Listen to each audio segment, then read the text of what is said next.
Bonjour les amis, connaissez-vous cette plante? Donc cette plante qu'on retrouve déjà, vous allez retrouver dans vos pharmacies sous forme de gélules ou de comprimés, certainement si vous consommez les produits qui viennent de l'Europe. Donc c'est une plante utilisée depuis lors par les Égyptiens. Ça a été découvert en Égypte dans l'Antiquité. Les Égyptiens l'utilisaient déjà pour soigner plusieurs affections inflammatoires. Donc, puisque la pharmacopée occidentale part aussi de la pharmacie égyptienne, on a retransformé ça, on a modernisé tout ça pour nous fabriquer des médicaments. Et aujourd'hui, non seulement c'est cultivé ici pour l'alimentation, mais c'est aussi employé dans la phytothérapie. Donc, ce n'est plus qu'alimentaire. Ça s'appelle Portulaca oleracea. Regardez bien. Donc, Portulaca oleracea. Portulaca oleracea. Regardez bien. Portulaca oleracea. Donc, ça s'appelle aussi pourpier potager. C'est une espèce rampante, comme vous voyez. C'est cultivé. Il y a des tiges qui sont rouges. Il y a des petites fleurs jaunes. Et puis, à l'extrémité, vous allez voir des formes de petits fruits remplis comme ça de graines. Tout petits fruits. Donc, surtout, n'arrachez plus, les amis, dans votre jardin. Dans les pays tropicaux, j'en ai vu, ça pousse un petit peu partout. Vous allez voir ça dans votre jardin potager, en route, partout. C'est un trésor en fait, c'est un trésor africain les amis. Donc ne négligez plus cette plante. Regardez bien, je rapproche comme ça pour que vous puissiez bien regarder. Là, c'est une plante très très riche en protéines. Donc par rapport à la qualité nutritionnelle, vous allez réaliser que en consommant cette plante, voilà, vous allez déjà être épargné des carences en protéines. Pour ceux qui ont la peau qui se ratata, vous voyez, avec l'âge, souvent, vous avez la peau qui commence ça s'appelle la sarcopénie en fait.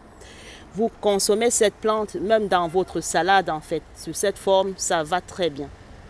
Donc, cette plante aussi est riche en potassium. Donc, vous voyez, quand je vous parle du potassium, il y a certainement une relation avec l'hypertension artérielle et avec votre santé cardiaque. Donc, il suffit parfois même de mixer. Vous mixez cette plante, vous la buvez, mais il faut savoir la quantité dont je vous donnerai plus tard. Et cette plante aussi riche en magnésium, donc ça va vous soulager des crampes. Vous voyez, quand vous avez plein de crampes, peu importe, même si c'est le syndrome prémenstruel, vous pouvez consommer cette plante, les dames. Donc, les jeunes filles ou les femmes qui ont les règles qui font mal quand ça arrive, vous devez consommer cette plante. Et cette plante aussi très très riche en fer. Donc, si vous êtes anémié, vous voyez, ça se consomme aussi dans les affections liées à l'anémie. Et puis, pourquoi pas, déjà dès lors, les Égyptiens l'ont utilisé pour des cas d'ulcères, dans l'ulcération, parce que ça se dit que c'est une plante émolliente. Ça signifie que si vous souffrez d'ulcères, vous voyez des petites brûlures au niveau d'estomac, tout ce qui est brûlure, que ce soit de l'estomac, d'ulcération, d'inflammation respiratoire, même au niveau de la peau, cette plante va vous apaiser. Donc, regardez très bien, les amis, cette plante. Je crois que vous voyez bien. Et puis, cette plante est très, très riche, du coup, en fibres. Donc, vous voyez, c'est souvent, ça a une texture un petit peu comme l'aloe vera. Donc, ça joue aussi un petit peu cette fonction-là. Parce qu'à l'intérieur, vous allez réaliser qu'il y a aussi un petit gel à l'intérieur. Donc, si vous êtes très, très constipé, vous pouvez boire aussi. Vous pouvez mixer simplement 20 grammes et boire. C'est très, très riche en fibres. Et non seulement vous allez boire, ce ne sera pas que pour les effets laxatifs. Parce que ça dit que c'est un cataplasme à usage interne, dont un pansement naturel. Donc, quand vous allez boire cette plante, si ça retrouve des petites inflammations dans le niveau de votre tube digestif, ça va traiter en fait en passant. Donc, ça va améliorer votre santé. Je sais qu'en Afrique, ça se retrouve un petit peu partout. C'est pour ça que je tiens en Afrique, aux Antilles, dans les Caraïbes, je tiens à vous parler de cette plante qui est en fait une richesse africaine ou afro. Donc, n'hésitez surtout pas à intégrer cette plante dans votre alimentation.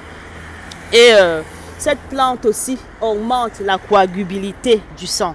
Donc, vous voyez parfois des femmes qui viennent me voir dans ma page qui ont des sacrés problèmes de peau parce qu'elles se sont brûlées par les produits. Donc, si vous avez la peau qui est devenue violette parce que vous avez utilisé plein de produits qu'il ne fallait pas pour votre peau, Donc revenez, prenez cette plante, écrasez-la et imposez sur votre brûlure en cataplasme. Vous allez revoir votre épithélium qui va se régénérer au fur et à mesure et puis vous n'aurez plus tous ces problèmes-là. Donc évitez surtout les produits toxiques en passant et ça va vous nettoyer naturellement votre peau. Parce que ça va vous aider à régénérer rapidement l'épithélium. Ça va rentrer dans votre cellule parce que c'est très riche en eau, donc ça hydrate aussi très rapidement et ça va entrer dans vos cellules, ça va réparer toutes les petites liaisons qu'il ne fallait pas, ça va réparer.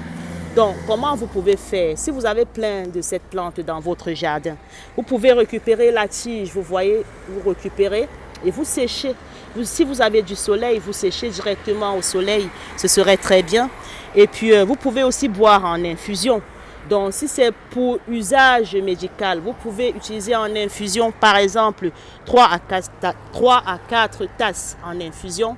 Ça dépend, hein. Vous vous rapprochez, je vais vous dire exactement par rapport à votre maladie, quelle quantité boire.